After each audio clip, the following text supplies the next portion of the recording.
Welcome to The Owl Hoot, a podcast for the environmentally curious, with me, Caroline Norbury. On each episode, I chat with a guest who contributes in some way to protecting the planet on matters of climate change, sustainability, biodiversity, and pollution. Here is a place where you can gain new knowledge and be inspired. Enjoy listening.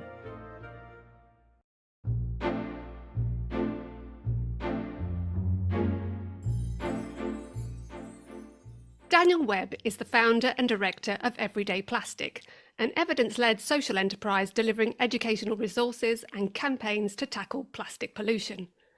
A marketeer by profession, plastics came onto his radar when moving to Margate and discovering a swathe of plastic litter on a local beach. Through exploring his own plastic usage, he now finds himself at the forefront of raising awareness of the issues surrounding plastic. I'm so pleased to welcome Daniel to the podcast to tell his story and talk about the fabulous activities of Everyday Plastic. Welcome, Dan, to the podcast. Thank you very much for having me. You are very welcome. So I'm really interested to know what was happening in your life prior to this walking along the beach and spotting a lot of plastics. Were plastics ever in your psyche up until that point? Had environmental issues crossed your mind? Well, yes, they were in my psyche, but probably not in the same way as they are now. When I think back to it, plastics are just so ingrained within our life.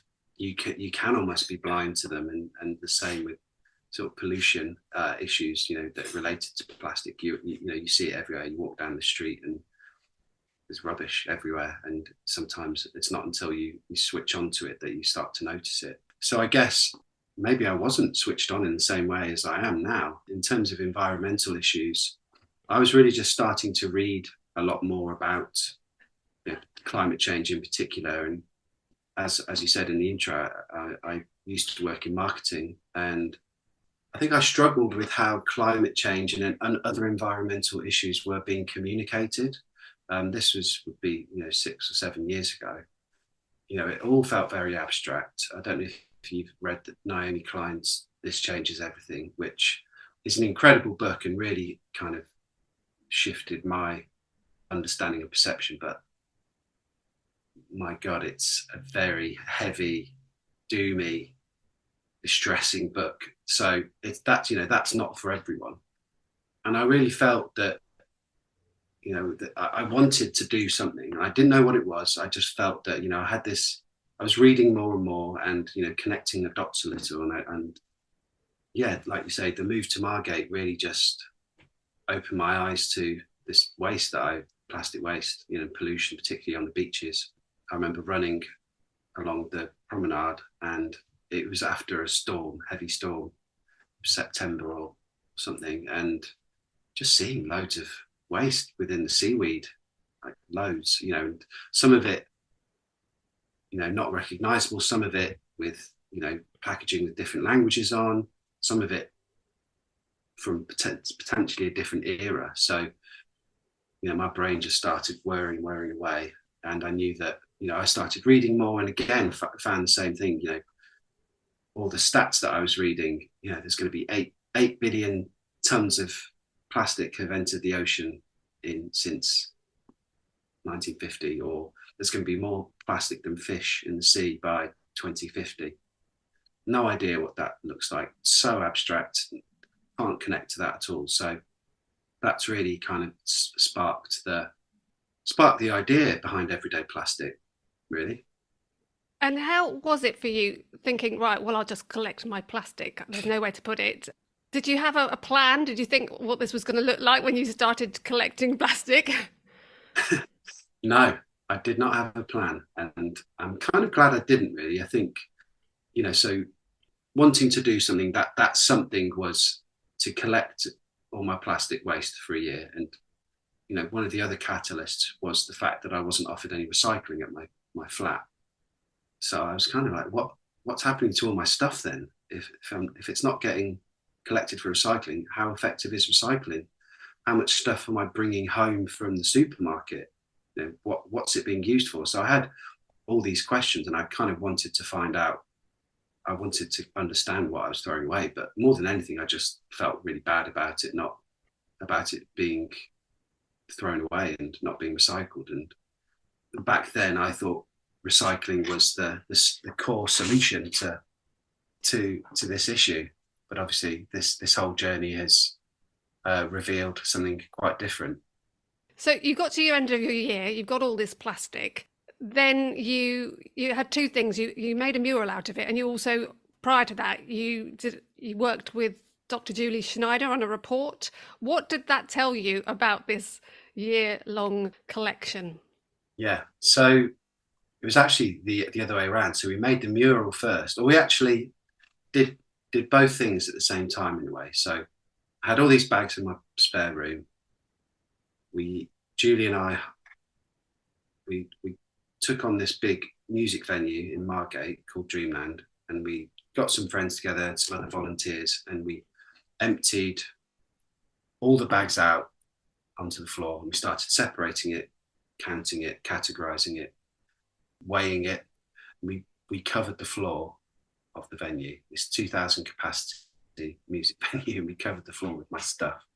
So it still remains the most sort of shocking and visceral moment I've had throughout this whole experience. That took about 3 or 4 days, and after that, we basically got everything together and we made the mural, which you can sort of see on our website if you head to everydayplastic.org. The mural was a great launch pad for this, and it came out at quite a serendipitous time in terms of how plastic pollution was being discussed in the mainstream. Blue Planet 2 had been released just 2 or 3 months before, so everyone wanted to talk about it. So really put everyday plastic on the map, and I think the important thing that people were connecting to it, which is what I really set out to achieve.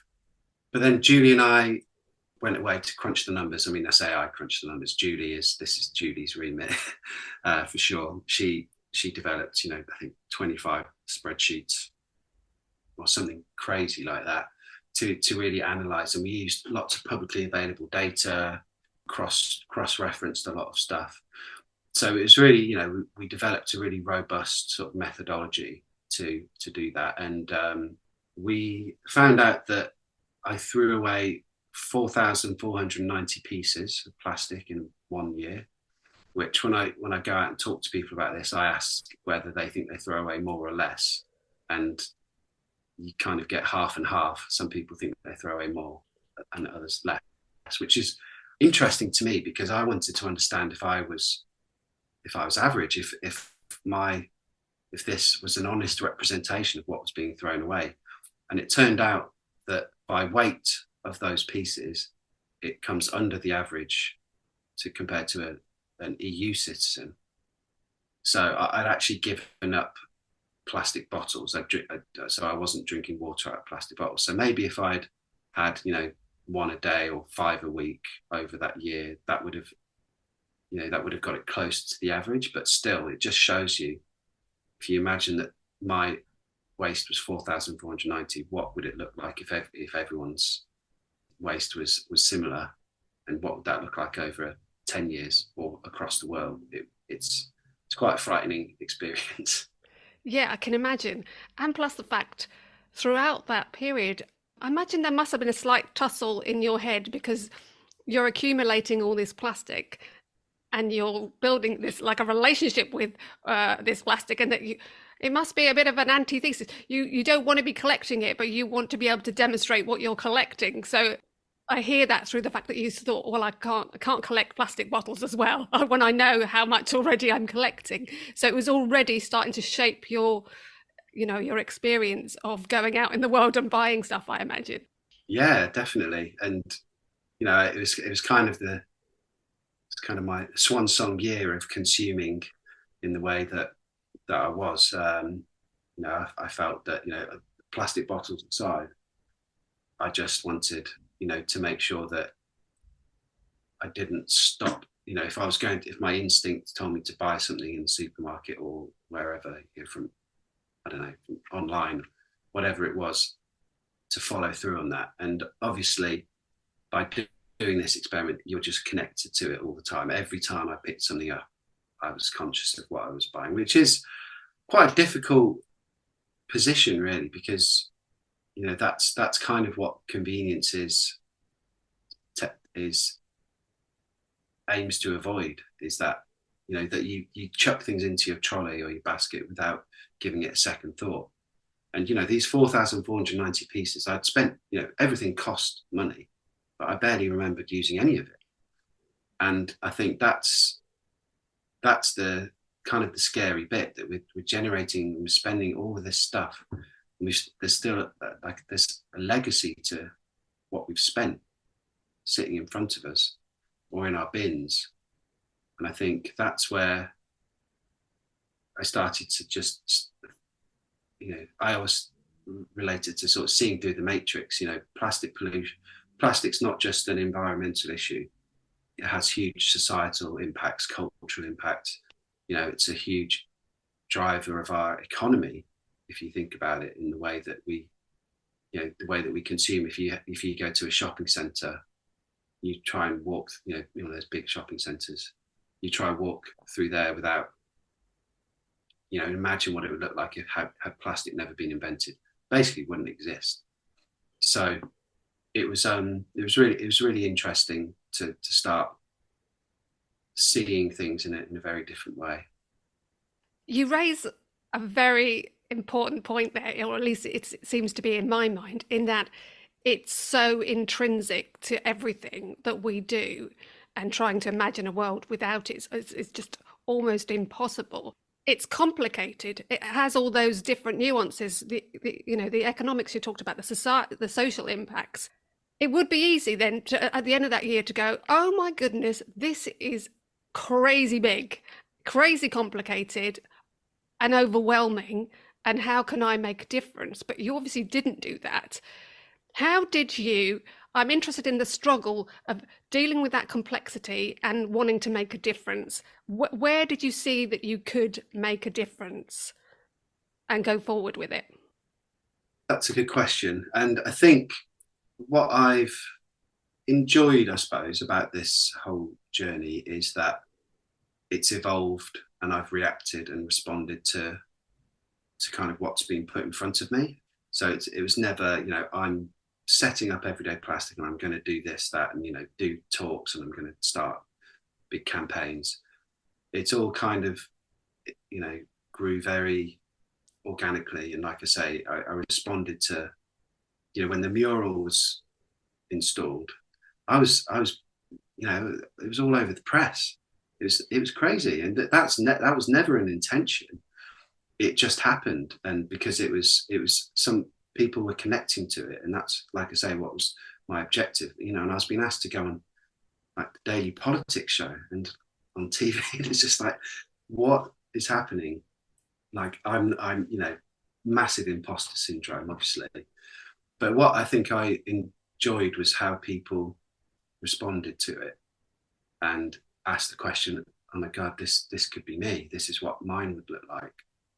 And I was asked to come into schools and to go to businesses and events to do talks, and I think that's where I really thought, okay, well, I think I've got like a job to do here. I think I can continue just talking about this to people and helping people to connect to it. And that's, like I say, what is really important, to make the plastic problem accessible to everybody. So yeah, that's kind of what happened. And obviously that this was 2018. So we got to the end of 2018. I always look to New Year's for new beginnings and opportunities and stuff. And I just felt, right, this year, last year was so transformative, and the whole experience has changed how I perceive, consume, understand, that essentially I could just get other people to do the same thing, and hopefully it could have the same impact. So started developing this project called the Everyday Plastic Survey, and it was kind of asking people to do the same thing. What they do is collect their plastic, not for a year, that's a bit crazy, but for a week. And then, because we developed this methodology to analyze one's plastic waste, we could just plug in their numbers into our methodology and generate the same data for them, and it would be a really concentrated version of my experiments, which felt really exciting. And it took a long time to develop. It's developing it from scratch for someone else is a lot harder. I thought it was a great way to engage schools, community groups, businesses. So I spent most of 2019 developing that, and 2020, obviously, COVID hit, which could have sort of thrown everything. It could have all hit the pan, but again, felt that there was a good opportunity to engage people online over Zoom. So we ran the survey over Zoom, which meant we could do it remotely, obviously, but with more people, and location just would not be an issue. So we had about 200 people from all over the country, some from all over the world, take part in this. And it just felt that people were grasping the plastic problem through their own habits and behaviors and consumption. And towards the end of lockdown, the press picked up on it again. And I keep mentioning the press only because it feels like there's lots of plastic stories around, but for something so quite small to register, and DEFRA even responded to the survey in a blog post, just felt like this is something that if we had more people doing this, it could have a big impact. So yeah, that was it's been like I say, it's been quite an organic, evolving journey. Yeah, I can hear that. You're obviously getting to the point where, well, through your work, this raising awareness, as you rightly say. It's great for an individual to do one thing, but it's the catalyzing, it's the spreading it to others to get them to look at their own plastic usage. I think it might be a really good point in our conversation just to highlight where the problem of plastic lies. I mean, you can look around any room, anywhere. You can look anywhere and you'll find plastic. Are you advocating for an elimination of all plastics in every part of our lives, or are you focusing on the stuff that we throw away all the time? Where does your line stop in thinking plastic is a nightmare, we just got to get rid of it all, to let's be sensible, or not? Perhaps sensible is not the right word, but what is practical at this point? Yeah, well, I mean, plastic, once you start sort of digging into it, as I'm sure you're well aware, it's just a huge, complex, interconnected, deep issue. And what I like to think of is, there's lots of brilliant organisations who are addressing marine pollution or water pollution, or some are addressing it further up the scale, or addressing incineration. I feel like our role is to discuss it, or to talk to people as they've got it in their hands, from the moment it passes through their hands. So essentially that is, there's a lot of packaging. One of the experiences with it we all have is going to the supermarket. We all know how supermarkets laid out. We probably know supermarket better than who our local MP is, or who makes plastic.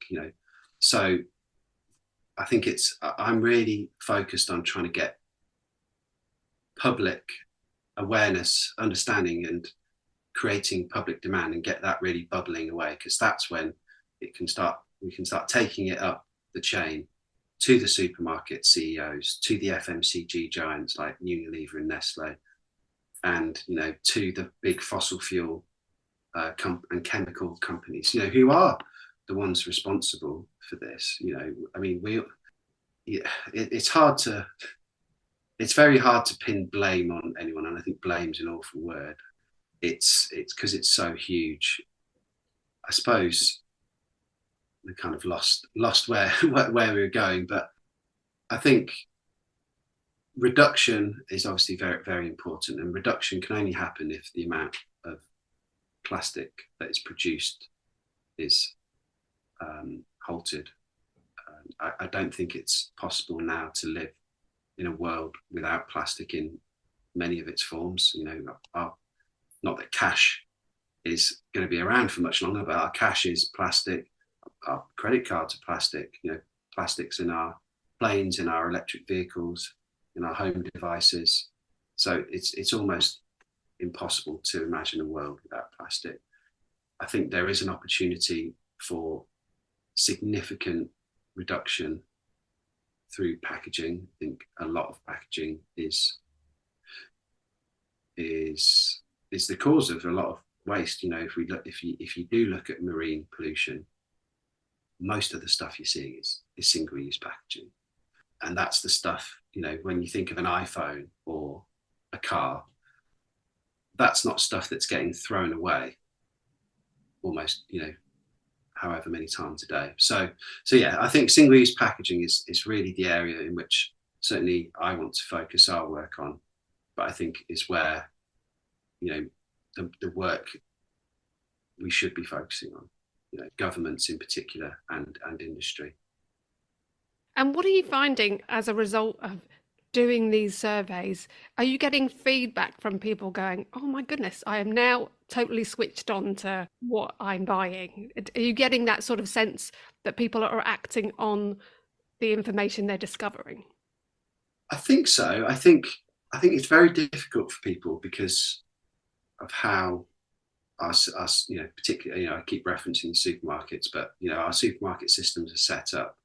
It's very difficult to go do a weekly shop without buying plastic. So I think some people are making changes to one or two of their weekly shop items. Some people are going more extreme, you know, which is great.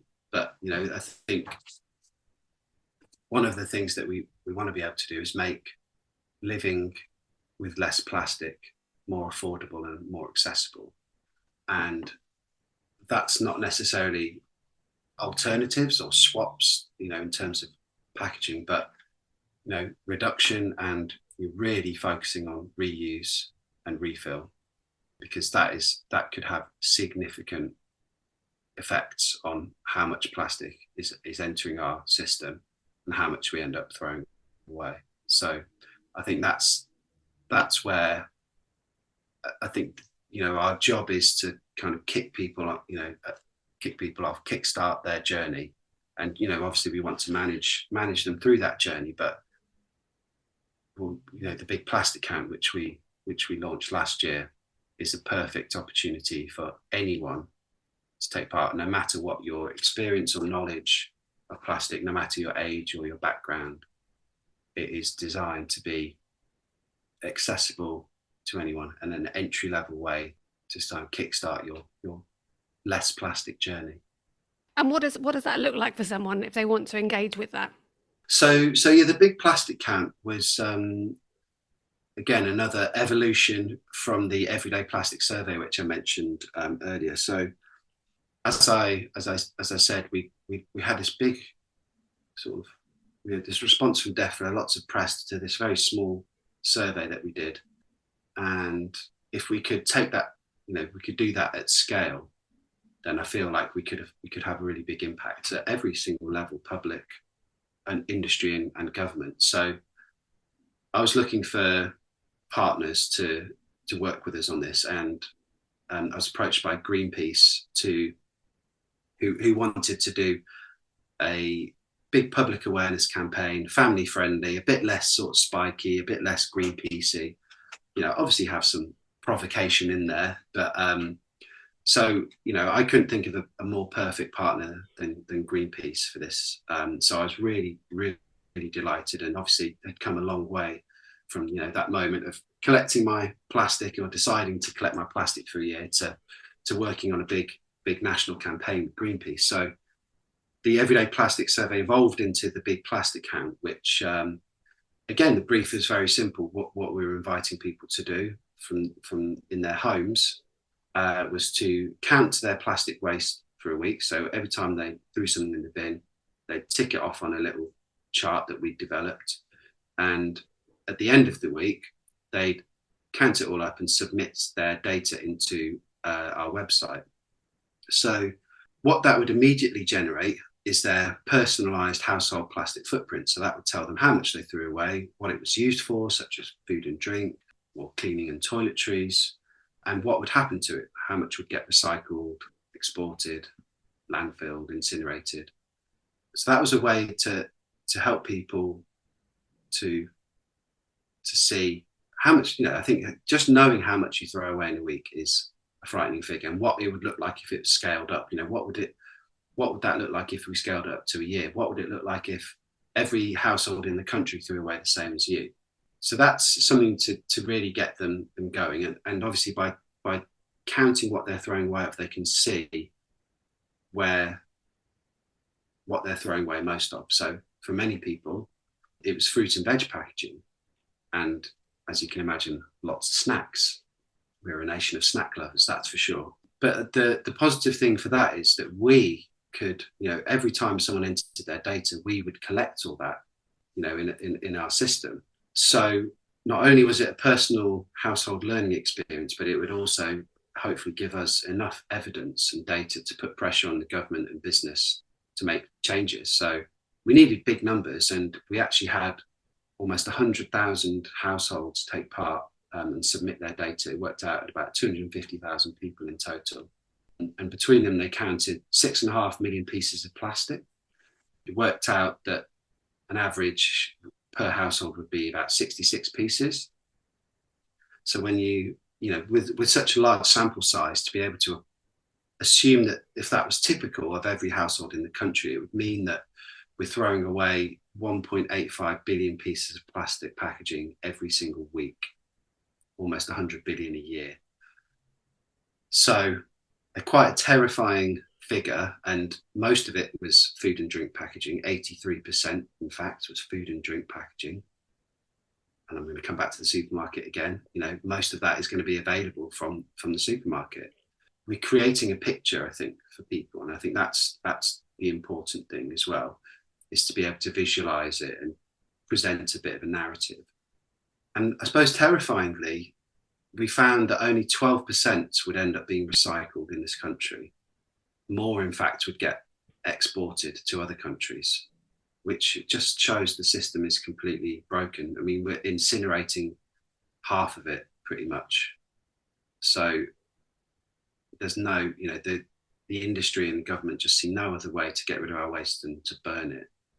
And I think we can all agree that burning isn't a great solution for a material made of fossil fuels and other chemicals. So it's a really enlightening campaign. Yeah, I was part of that too, and I have to say it is super accessible. It just creates that edge of awareness that you need to think about, oh, actually, this is what my own waste looks like.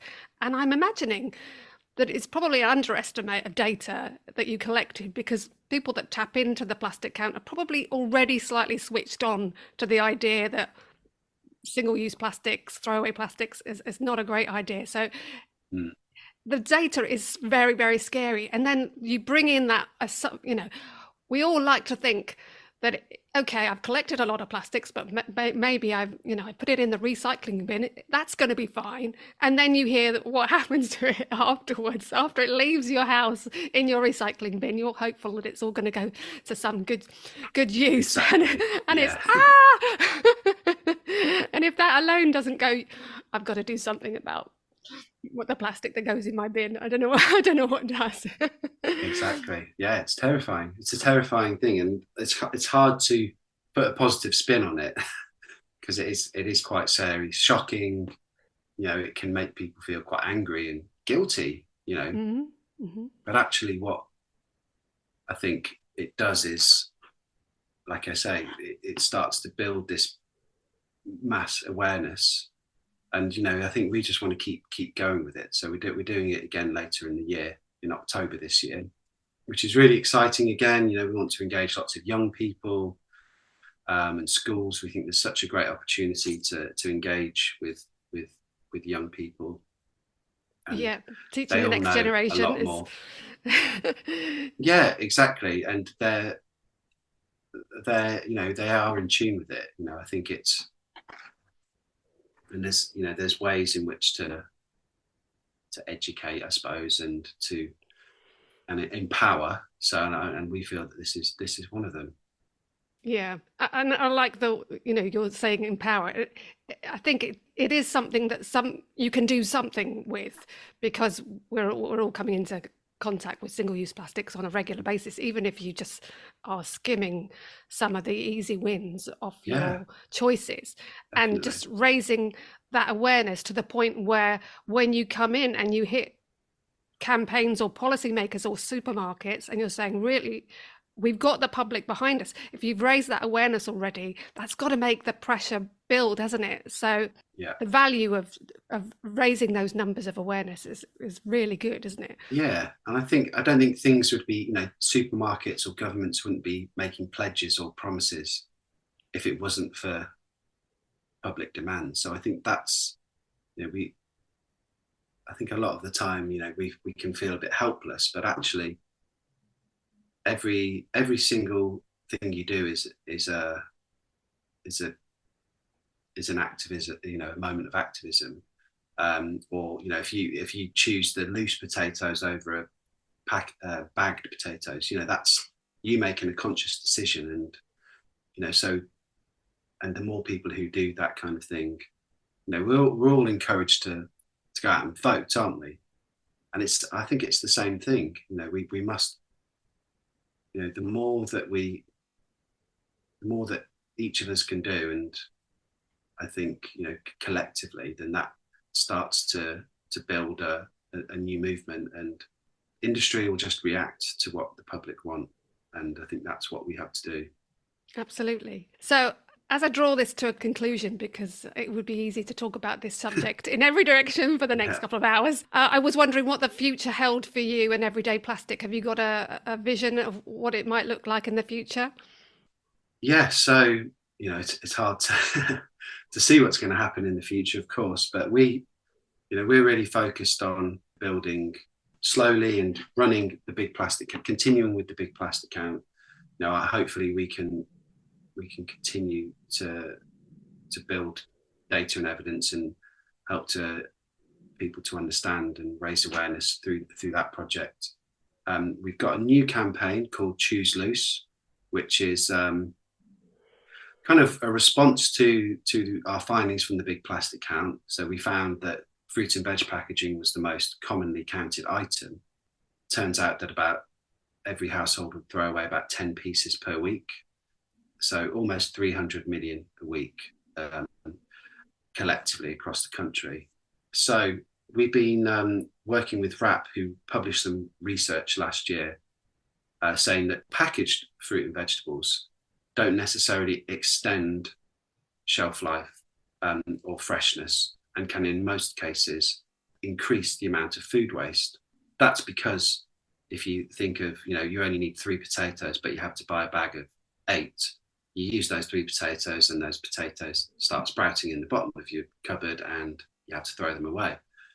So we're spending more than we need to on food that we don't eat, and removing plastic packaging would not only reduce the amount of plastic that we need to throw away, it would also prevent tens of thousands of tons of food waste, and also save people money. So we have launched a campaign called Choose Loose, which calls on supermarkets to remove packaging from just 5 fruit and veg products: potatoes, apples, bananas, carrots, and onions, which are all available loose, and also happen to be the 5 most wasted products in the home. So by just removing them from these 5 could have such a huge impact.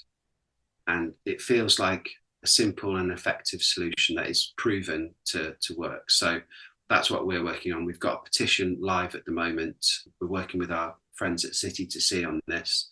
We're almost at 50,000 signatures. We want to do a big big piece of research later in the year and follow that with a big campaign to inform people about the benefits of loose veg, and to work with supermarkets to encourage their shoppers to do that. So the immediate future sort of looks like that, but we've